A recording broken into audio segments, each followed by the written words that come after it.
Começamos mais uma semana abençoada na presença de Deus, semana de escola, né? Eu acho que alguns pais não estavam tão acostumados com as férias que quando volta às aulas fica todo mundo, né? Oh meu Deus, para alguns é bom, para alguns é ruim, mas enfim, estamos de volta. Nós vamos hoje falar sobre o Evangelho segundo escreveu São João, capítulo de número 5 hoje. Abra sua Bíblia comigo, João 5. E na tela, gente, vai estar aí os avisos da semana. Lembrando que domingo vai estar conosco pastor Samuel Ribeiro. Vai ser uma bênção, tenho certeza disso. Convide mais irmãos, pessoas para virem ouvir a palavra de Deus. E meus amados, cá entre nós, que culto domingo, né? Que maravilha, que final de semana foi esse, que experiência foi essa para todos nós. Eu sempre digo para nós, que os nossos mais novos aproveitarem essa grande oportunidade de poder ouvir pastor Gesiel Gomes, e nós, os mais veteranos, ouvi-lo novamente, né? Temos pessoas aqui que, como eu, foram alunos dele, cresceu ouvindo os pés de pastor Gesiel Gomes, ouvindo a palavra de Deus. E você sabe que, entre tantas coisas interessantes que Deus vem fazendo, porque a gente, quando a gente está na mesma visão, quando a gente está no mesmo propósito, quando a gente prega a mesma palavra, é como se alguém viesse e apenas reiteirasse ou ratificasse ou dissesse novamente aquilo que a gente tem o costume de pregar, de ensinar aqui. E domingo passado ele falou de algumas coisas que eu tenho falado aqui, gente, né? Cuidado com o que você fala, lembra disso? O que sai da sua boca. Eu achei interessante, até deu uma cutucada num dos obreiros que estavam aqui, quando ele disse assim: ande com quem é mais crente que você, né? Case com uma varoa que é mais crente. Tá aí uma dica para os irmãos, viu? Na hora de casar, tenha certeza que o varão ou a varoa é crente. Vamos ficar de pé para fazer essa leitura da palavra de Deus. Glória ao nome do Senhor Jesus. Evangelho segundo escreveu São João, capítulo de número 5. Diz assim o texto sagrado: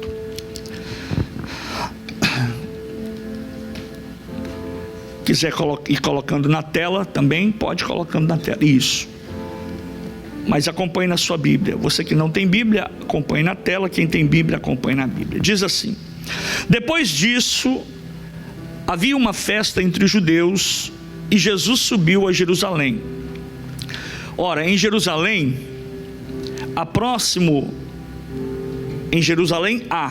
próximo à porta das ovelhas, um tanque, chamado em hebreu Betesda, o qual tem 5 alpendres.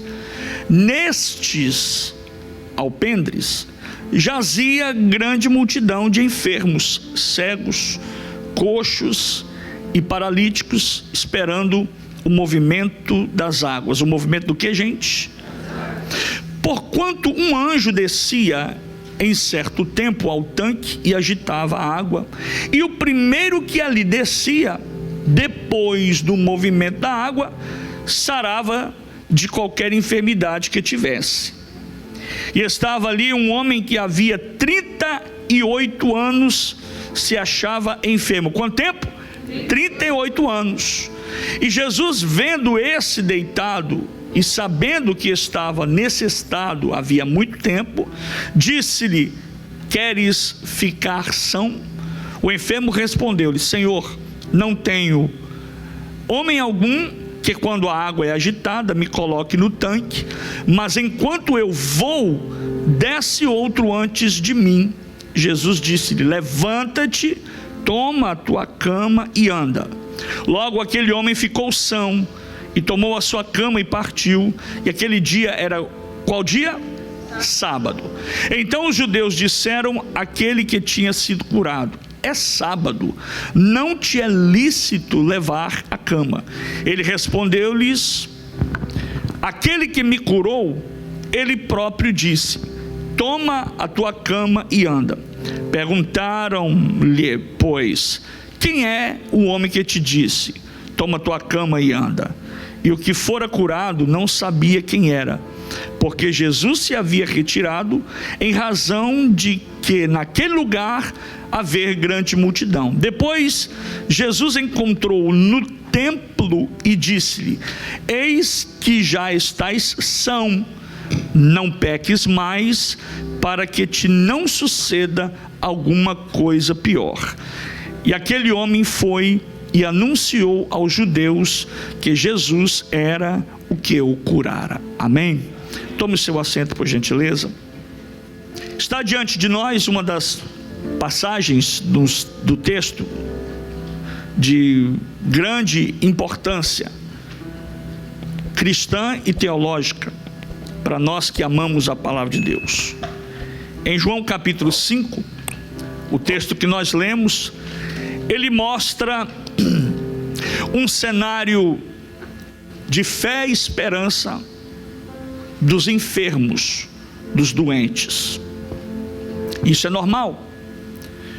Por isso que nós oramos, porque cremos no poder da oração. E aquele povo daquela época estava numa expectativa. Expectativa de quê? De ser curado. No início do capítulo 5, Jesus vai a Jerusalém para uma das festas judaicas, próximo à Porta das Ovelhas, local aonde havia um tanque chamado de Betesda. Diga comigo, Betesda. Onde se reuniam, ali se agregavam muitos enfermos, muitas pessoas doentes, cegos, mancos, coxos, paralíticos. Eles iam ali em busca de uma única coisa: a cura. Segundo a tradição, aqui eu quero que você preste atenção comigo. Segundo a tradição judaica, era como se fosse mais ou menos assim, um conto, uma história que o pai contava para o filho. Esse conto, essa lenda, essa história, ela era passada de pai para filho. Por isso, segundo essa tradição entre os judeus, um anjo descia periodicamente. Esse anjo descia de tempo em tempo ali naquele local para movimentar, para agitar as águas do tanque. E a história conta que o primeiro que entrasse, quando as águas fossem agitadas, esse seria curado. Então essas pessoas, esses enfermos, doentes, mancos, coxos, cegos, doentes de todo tipo de enfermidade, eles viviam ali na esperança de que um dia eles alcançassem essa cura, esse milagre, eles alcançassem esse dom de Deus que os libertasse a partir do momento que eles entrassem. O primeiro que entrasse no tanque, mergulhasse no tanque, esse seria agraciado com a cura que ele tanto buscava. Tanto é que o homem que estava ali paralítico, ele tinha quantos anos que era paralítico? 38 anos. O que me mostra, o que parece que era como se fosse uma loteria da fé. Alguém esperava que a roleta fosse rodada e num determinado ponto alguém entrava, pulava e era curado. O fato é, gente, que havia em Jerusalém, preste atenção nisso, Jerusalém, meus amados, naquela época, hoje talvez nem tanto, mas naquela época, Jerusalém era um lugar de uma multiplicidade de eventos, de acontecimentos. Uma cidade que todos queriam ir para lá. Jerusalém, até hoje, se você acha que Jerusalém é famosa, naquele tempo Jerusalém era muito mais famosa. Pessoas queriam estar em Jerusalém. Jerusalém é a cidade do rei Davi. Jerusalém, as pessoas queriam ir lá para comprar, vender, negociar, passear, conhecer e também para sacrificar ou adorar a Deus em favor dos seus milagres. E havia em Jerusalém, perto da porta chamada Porta das Ovelhas, diga comigo, Porta das Ovelhas.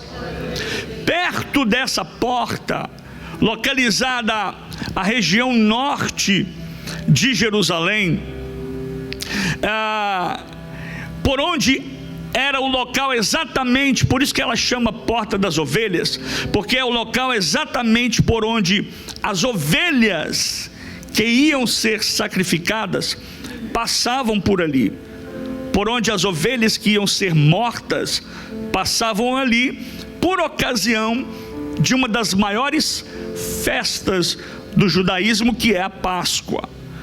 De ano em ano as pessoas iam ali ofertar, de tempo em tempo, fora algumas festas sagradas, as pessoas iam ali ofertar. Então esse local, esse ambiente, era um ambiente muito tumultuado, era um ambiente, eu queria que você tentasse imaginar comigo, animais passavam por ali, não só ovelhas, como gado, como bois, como carneiros, outro tipo de animais. Agora, imagine só, tente transferir a sua mente para essa situação.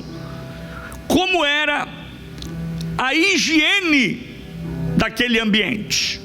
Como era limpo? Eu estou dizendo como era limpo, mas eu quero dizer que era muito imundo aquele local. De modo que a maioria dos escritores sobre esse assunto diz que aquele tanque que a gente lê na Bíblia, chamado Betesda, em algumas versões da sua Bíblia, e hoje eu li várias versões, em algumas versões da sua Bíblia, chama o lugar de tradução, algumas você vai encontrar a tradução feita do hebraico, e outras traduções você vai encontrar no aramaico a mesma palavra Betesda, que significa casa de misericórdia. Anote na sua Bíblia aí, porque eu acredito que isso não deva ter, talvez alguma versão deva ter. Casa de misericórdia. Agora, existe uma outra questão que aqui também tem em relação, ela está correlacionada ao nome Betesda. Betesda era o local onde existia o tanque. E os escritos mais recentes, esses são escritos mais novos, eles chamam o lugar de Betesda. Essa versão que você tem na sua mão, que está escrito Betesda, é uma tradução mais nova, mais recente. Por que eu estou dizendo que essa é mais nova, é mais recente, e a tradução para Betesda é casa de misericórdia? Porque existe manuscritos mais antigos encontrados, como por exemplo no livro de Neemias, capítulo de número 3. Depois você vai chegar em casa, anota no cantinho da sua Bíblia ou no seu caderno, quem está anotando. No livro de Neemias, capítulo 3, do verso 1 a 32, conta a história de como foi a reconstrução, a repatriação e a reformação daquele local. Neemias capítulo 12, verso 39, fala que quando Neemias estava reedificando os muros, e que naquele local, nesse local exatamente aí de João capítulo 5, haviam várias portas, haviam várias entradas, haviam vários portões, e ali se achava uma porta chamada Porta do Peixe, Porta do Boi, Porta Velha, Porta de Ananel e a Porta do Gado. Comentaristas dizem que até mesmo o nome que hoje nós conhecemos como Betesda possa ter sido uma confusão feita na hora da tradução, porque existia um bairro, subúrbio em Jerusalém, que se chamava Beteseta, que era um bairro que estava próximo a Porta das Ovelhas, e também estava próximo a um monumento muito conhecido até hoje, e principalmente nos dias de Jesus, que era e que é a Fortaleza de Antônia. Tudo ali perto um do outro. As portas da entrada para irem para o sacrifício, a porta onde os animais passavam, a porta do peixe, a porta do boi, a porta do gado, a porta de Ananel, tudo era ali próximo. E existia também naquela proximidade a Fortaleza de Antônia. Gente, preste atenção, a Fortaleza de Antônia, meus amados, foi um dos lugares de maior atrocidade da história dos tempos bíblicos. A Fortaleza de Antônia, o nome já diz, era uma fortaleza, era um forte, é um prédio, é uma estrutura muito forte, e era local aonde os presos, é como se fosse uma penitenciária, local onde os presos, os marginais, eram depositados, e não só depositados, mas eles eram ali espancados, eles eram ali torturados. E foi nesse mesmo local, nessa fortaleza chamada Fortaleza de Antônia, lugar onde Jesus foi levado para ser espancado, para ser humilhado a noite toda antes da sua trajetória pela via crucis, pela via dolorosa. E era ali que tudo isso acontecia, que tudo isso estava acontecendo. Várias portas, várias entradas, vários mercadores, vários cambistas, vários pseudos adoradores que levavam suas ofertas, suas oferendas. Vários sacrifícios aconteciam ali naquele local. E o fato é que aquele lugar era um dos lugares mais impuros e não higienizado. Imagine novamente aquela multidão, gente de vários lugares, várias regiões, indo ali, passando, sacrificando, matando, degolando, e o sangue escorrendo, e logo depois um monumento, um local onde aqueles animais mortos ou eram jogados, mas a maioria deles eram queimados. Local de Jerusalém, que estava próximo também àquela área ali, aonde havia vários outros altares de sacrifício. Eu estou trazendo isso para você ter uma ideia de como era o tanque de Betesda. Alguns comentaristas dizem, isso aqui vai muito longe. Alguns comentaristas dizem que havia uma espécie de fonte que jorrava nada, que escorria até chegar ao tanque chamado Betesda, que é tanque de misericórdia. Havia um canalzinho, um gueto, um córregozinho, um filete de água que saía de algum lugar e talvez passava ali no altar do sacrifício, onde os animais passavam, eram mortos, e se misturava o sangue com a água e ia desaguar dentro do tanque chamado Betesda, tanque da misericórdia. E era ali, gente, que aquela multidão ficava por dias e dias. Eles não iam ali só de passagem, pegavam o seu animal, sacrificavam e iam embora. Como hoje a gente tem uma mentalidade muito moderna, a gente vai para um ambiente, para um determinado local, a gente passa, come, vai embora, vai para o hotel, vai para o restaurante. Agora imagine aquela multidão em Jerusalém, estou falando mais de 2000 anos atrás, puxando o seu animal sujo, cansado, vindo do deserto, vindo das regiões, não tendo uma higiene própria, e ali se misturando com o sangue, com a pele, com a cinza dos animais. E era ali, nesse lugar, que aquela multidão ficava. E ali eles não só ficavam, ali eles ficavam, ali eles comiam, ali eles bebiam, ali eles dormiam, porque nem todos tinham condição de pagar o hotel, uma hospedagem, e ali eles faziam as suas necessidades também. A gente está acostumado, numa modernidade, a gente viaja para num rest area e vai no banheiro. Ali não tinha isso, gente, banheiro público. E ali onde vivia todo aquele convívio, aquela situação.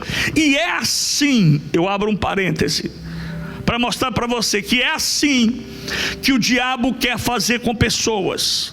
Ele ilude pessoas, ele deixa as pessoas em situações tão carentes e frágeis e debilitadas, que são capazes de qualquer coisa para aliviar a sua dor em busca de um milagre.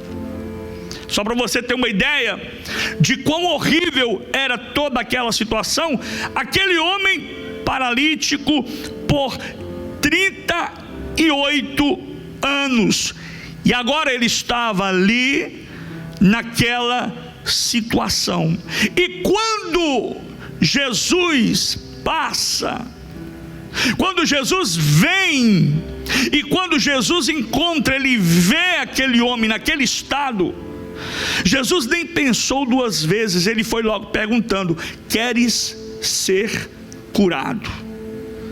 Eu acredito que o coração de Jesus, ele se compadece até mais pelo estado deplorável que se encontrava aquele homem. Um homem que estava paralítico há 38 anos, e este homem, ele manifesta a sua frustração, porque aquele homem estava frustrado. O texto não diz por quanto tempo ele estava ali, mas o texto diz que ele era paralítico por 38 anos, e ele demonstra, por ser paralítico, a sua frustração por não ter alguém para o ajudar a entrar no tanque quando as águas fossem agitadas. A reputação do lugar, a reputação daquele local, era que naquele local, naquele lugar ali do tanque, acontecia curas miraculosas, curas misteriosas. Havia um burburinho, um comentário, havia histórias contadas de pai para filho, que ali acontecia curas misteriosas. Por isso ali, ao redor do tanque, das portas, perto da fortaleza de Antônia, aquele lugar vivia repleto de pessoas, na esperança de serem curadas. E aquele homem estava ali esperando a sua cura. A Bíblia nem fala o nome dele, chama ele de paralítico de 38 anos. E o que ele aguardava? Ele aguardava que as águas fossem agitadas. O interessante é que a crença do povo, de todos que subiam, iam a Jerusalém, Jerusalém está no norte, e subiam a Jerusalém, a crença do povo estava na ideia de que, preste atenção, guarde isso para você quando for pregar ou ensinar, nunca mais esqueça. Estava na ideia de que um anjo descia de tempo em tempo e agitava as águas, e o primeiro que saísse e entrasse nas águas, saísse correndo, porque imagine a multidão que estava ali ao redor daquele tanque, querendo, imaginando, esperando. Quanto tempo? A Bíblia não diz quanto tempo, se 1 ano, 2 anos, a Bíblia só diz que de tempo em tempo. Agora imagine, raciocine comigo. A Bíblia não fala quantos anos aquele homem estava ali, mas provavelmente aquele homem não estava ali de pouco tempo, tinha muito tempo que ele estava ali, gente. Ele era aleijado, ele não tinha, se ele não tinha quem o levasse às águas do tanque para mergulhar, quanto mais levar ele para fazer alguma coisa fora, uma necessidade, ou comer, ele ficava ali. Imagine o local como era, e eram aquelas águas que se chamavam águas de cura, águas de misericórdia. Escute o que eu vou dizer: nem toda conversa que diz que é verdade é verdade. O diabo tenta maquiar. Por isso tenha certeza de que o caminho que você está seguindo, a pessoa que você está seguindo, ela procede de Deus, e a palavra que ele ministra é a palavra de Deus. Posso ouvir um glória a Deus?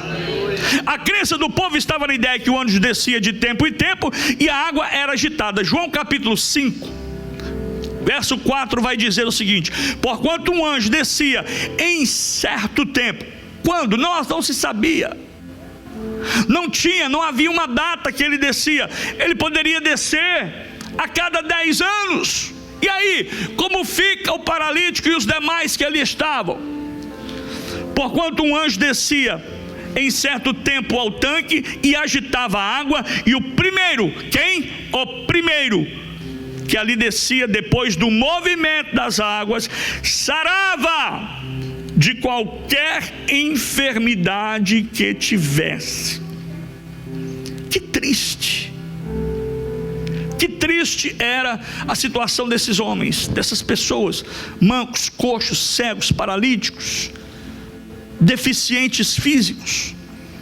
E o fato é, meus amados, que essa história com E, não história com H, esse conto, essa lenda do tanque miraculoso de Betesda, traduzindo lugar de misericórdia, essa história era tão divulgada que existia não somente entre os judeus, vários outros povos contavam a mesma história, porém de forma diferente. Você já ouviu aquela questão do telefone sem fio?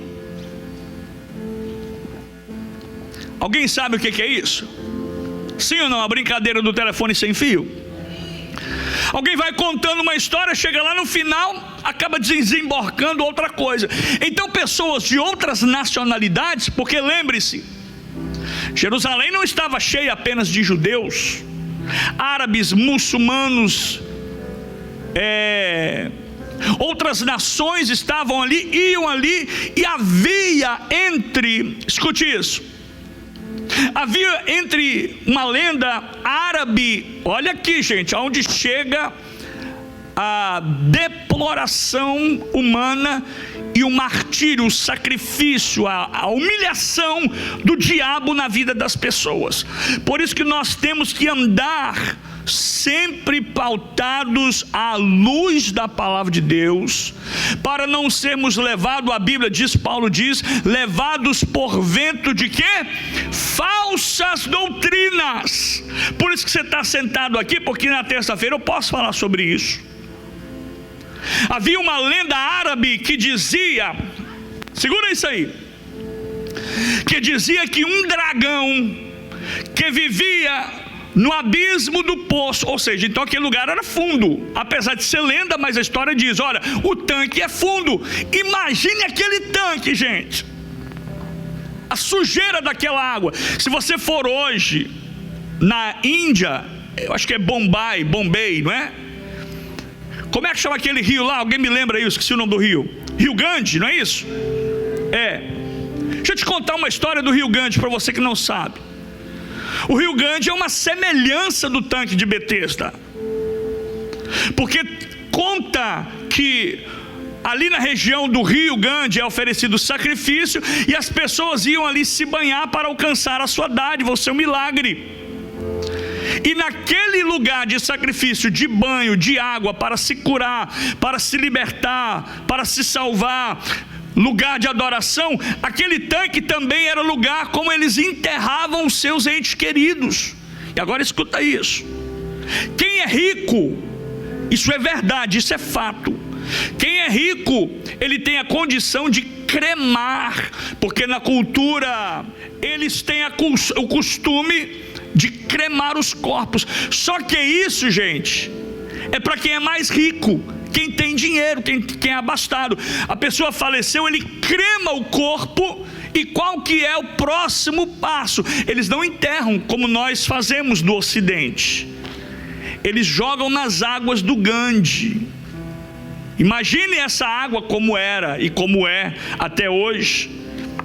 Isso para os ricos, joga a cinza. E para quem não tem dinheiro?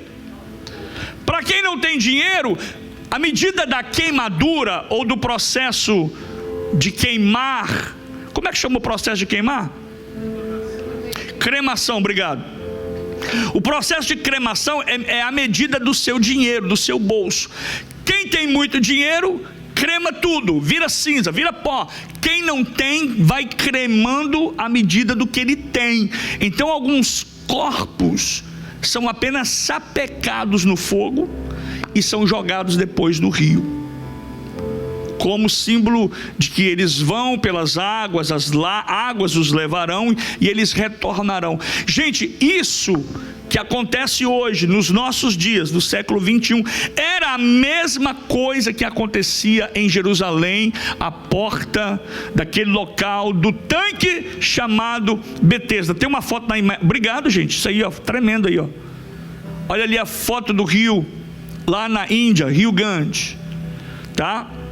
Então havia uma lenda árabe que dizia que um dragão, olha isso, obrigado, viu gente, isso aí foi tremendo que vocês fizeram, vivia no abismo do fundo do poço do rio, ou do tanque, e quando esse dragão, olha aqui, isso é uma lenda árabe, quando esse dragão acordava, a água se agitava, porque ele se movia no fundo do poço, e quando ele dormia, a água ficava parada. Então, na mente deles, eles aguardavam, dos árabes, eles aguardavam o dragão acordar para que as águas fossem agitadas. Agora o que eu quero dizer que são lendas, mentiras e mentiras de Satanás, querendo enganar as pessoas, mas o verdadeiro milagre estava para acontecer, e aquele homem não sabia. Quando Jesus entra no ambiente, aleluia, quando Jesus pisa ali perto do tanque, aonde o inimigo fazia suas gracinhas, Jesus chega no local para acabar com a festa e perguntar ao paralítico: queres ficar curado? Nessa noite eu libero uma palavra para você, que está, quem sabe, como esse povo, esperando que as águas sejam agitadas. Escute, Jesus vai chegar na sua vida, Jesus vai chegar na sua casa, Jesus vai chegar na sua história. O diabo não vai contar mais lenda, não vai contar mentira, e Jesus vai perguntar para você: queres ser curado? Só quem quer ser curado levanta a mão e dá glória para Jesus aí. Isso que é bom servir a Jesus. João capítulo 5 verso 6 diz assim, e Jesus, põe na tela gente, João 5:6, e Jesus, vendo este deitado e sabendo que estava neste estado há muito tempo, disse-lhe: queres ficar são? Quando Jesus lança uma palavra, escute, quando Jesus libera essa palavra sobre a vida do paralítico, a cura, olha aqui gente, ela acontece imediatamente. Eu ouvi um aleluia, um glória a Deus, porque a palavra de Jesus em si, ela é cura. A palavra de Jesus, ela é libertação. A palavra de Jesus, ela é transformadora. Lembre-se que foi pregado domingo, a palavra dele está intrínseca na minha alma, e eu sou curado pelo poder da palavra de Jesus. Jesus disse ao paralítico: levanta-te, homem. Disse para ele se levantar, pegar a sua maca e andar. E Jesus, dizendo isso, imediatamente o homem ficou curado e começa a andar. A palavra de Jesus é poderosa, gente. A palavra de Jesus é transformadora, e a palavra de Jesus, ela tem efeito instantâneo. A palavra de Jesus, ela tem efeito instantâneo na minha vida, superando as limitações humanas, superando os propósitos do homem, mas entrando com a vontade de Deus. O milagre realizado por Jesus aconteceu instantaneamente na vida daquele homem paralítico que estava sentado naquele lixo, naquela imundícia colocada por Satanás. Agora Jesus diz assim: sai daí, sai desse lixo, sai dessa porcaria, sai dessa imundícia e vem agora para receber o verdadeiro milagre. Só Jesus faz isso. Quando você vira alguém que está aí se arrastando, porque aquela multidão nos faz lembrar as pessoas que hoje vivem se arrastando. Quem não tem Jesus, ele vive se arrastando. Quem não tem Jesus, ele vive mendigando. Até o crente, quando está doente, ele está de pé, porque quem mantém o crente de pé é a palavra de Deus, é o poder de Jesus. Sentir o Espírito Santo, levanta a sua mão e dá glória a Deus, porque Jesus está aqui nesse lugar. Só que o milagre acontece espontaneamente e instantaneamente. E quando o milagre acontece, causa polêmica entre os judeus. Escute isso.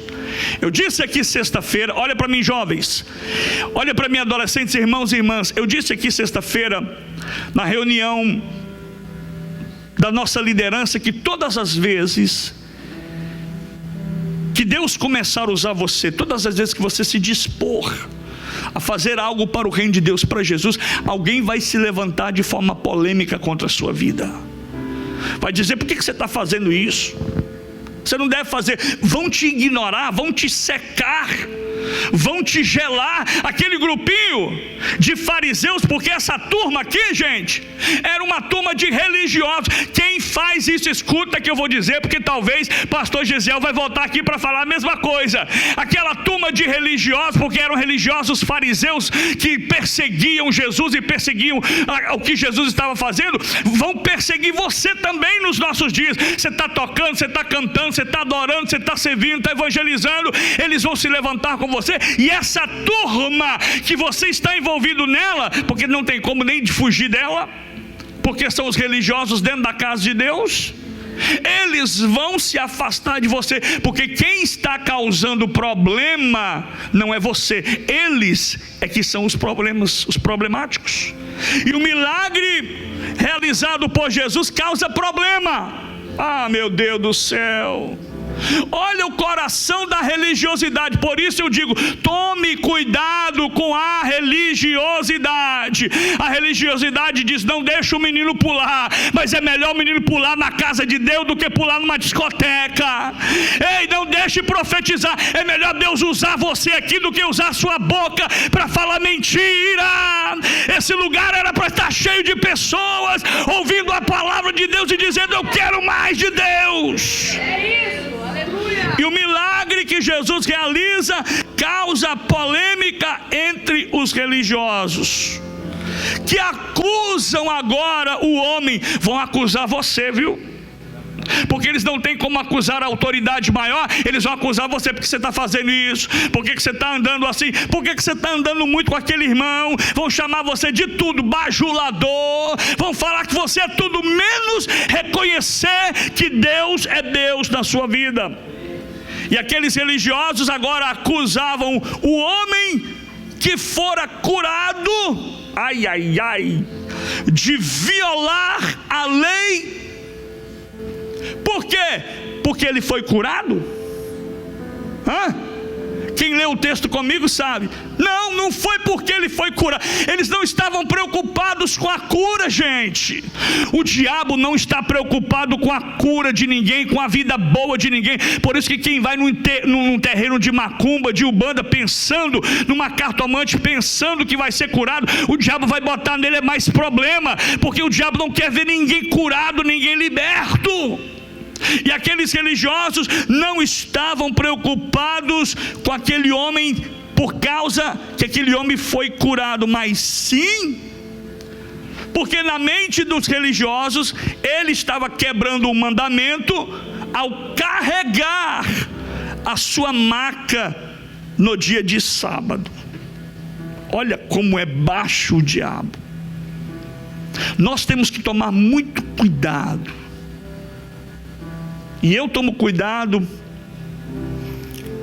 com quem eu trago para pregar, com quem a gente cede o microfone para ministrar, porque nós precisamos saber que nós não estamos limitados a costumes e religiões humanas, credos humanos, partidos humanos. Somos libertos e somos livres para entender a voz do Espírito. João capítulo 3, verso 8: o vento sopra aonde quer e não sabe de onde vem e nem para onde vai. Assim é todo aquele que é movido pelo Espírito de Deus. Quem tem o Espírito de Deus, ele tem o discernimento da palavra. Quem tem o Espírito de Deus, ele tem moderação. Quem tem o Espírito de Deus, ele fala com autoridade. Quem tem o Espírito de Deus, ele é obediente. Quem tem o Espírito de Deus,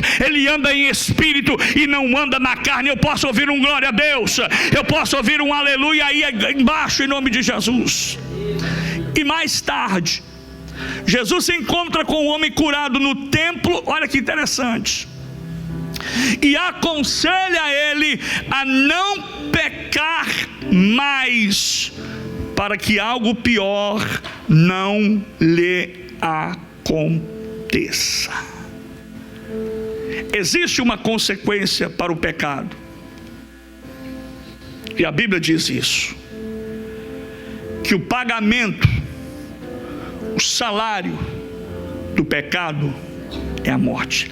Jesus estava preocupado com a morte espiritual daquele homem, a fé dele, a sua alma.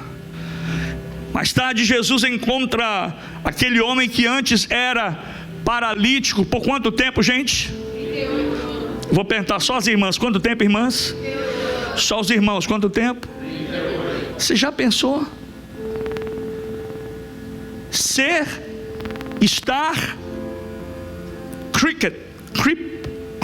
paralítico por 38 anos. Não é 38 dias, não é 38 meses, 38 horas, 38 anos. Imagine a felicidade daquele homem. E outro detalhe: não precisou de passar por nada daqueles rituais humanos, daquela ilusão, daquela mentira, daquela falácia.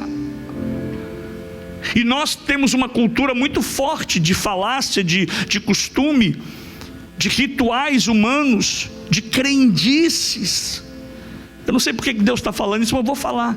Crente que coloca a vassoura atrás da porta, não deixa o chinelo virar, vai na benzedeira. Tem crente que faz isso ainda. Coloca um galinho de arruda. Não precisa de crendice. O que eu e você precisa é de Jesus na minha vida. É como diz aquela canção do Regis Danese: entra na minha casa, Senhor, mexe comigo, com a minha estrutura, e me faz uma nova criatura em Cristo Jesus, o nosso Senhor.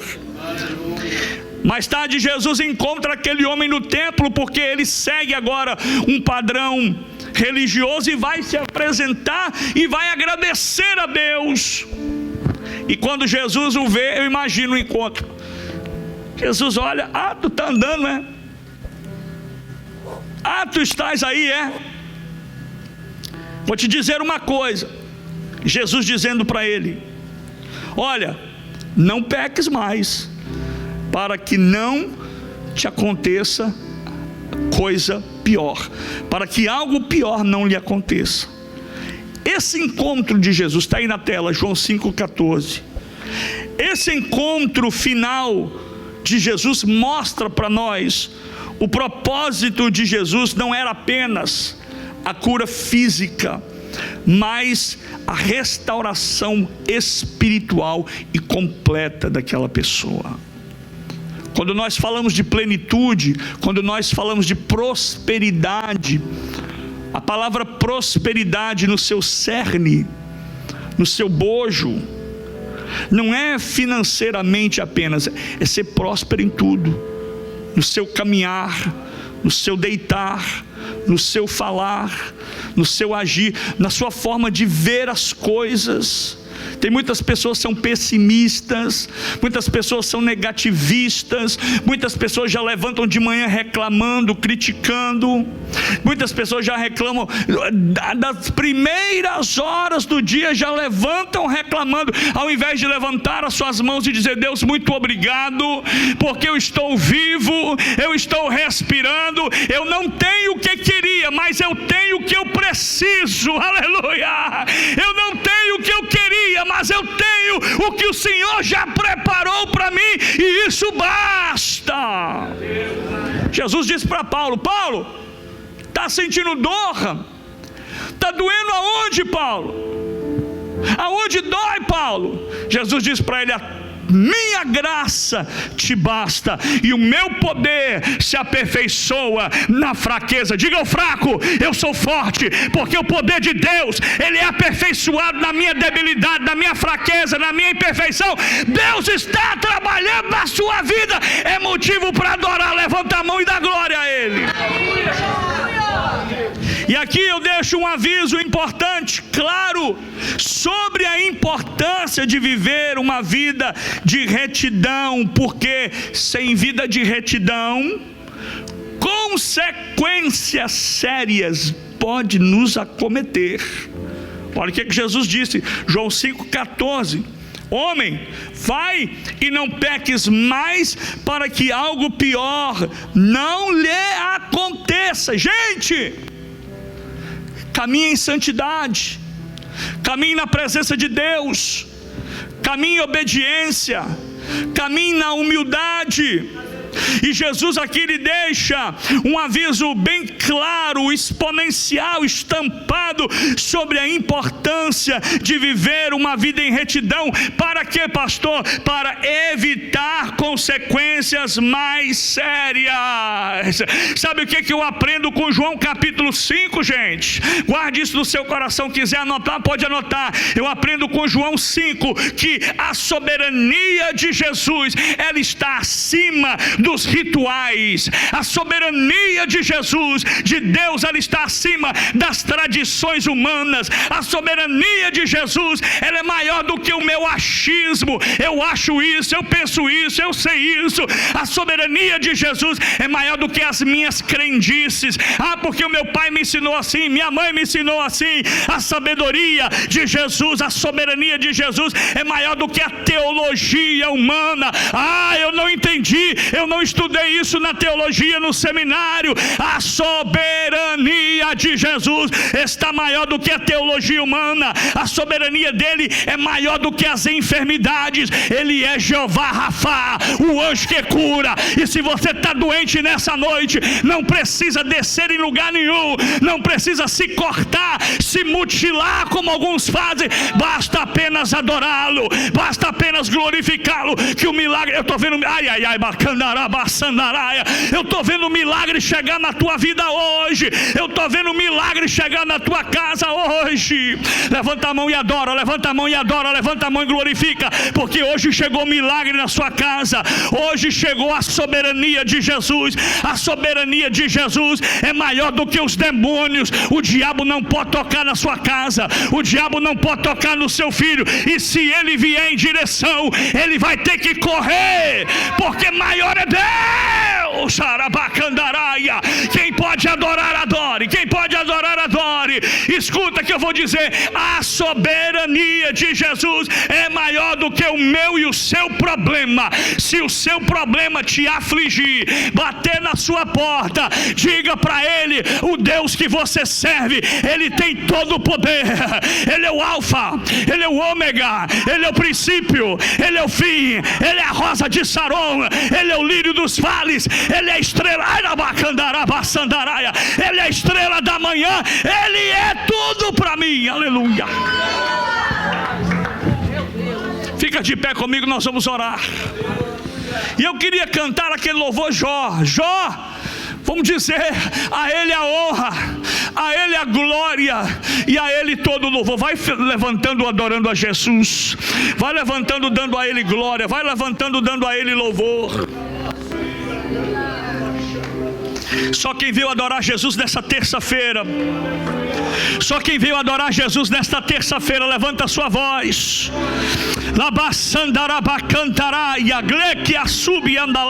Tem milagre chegando na sua vida hoje, tem glória de Deus chegando na sua, e tem melhor ainda, Jesus está vindo na tua direção. Levanta a mão para adorar a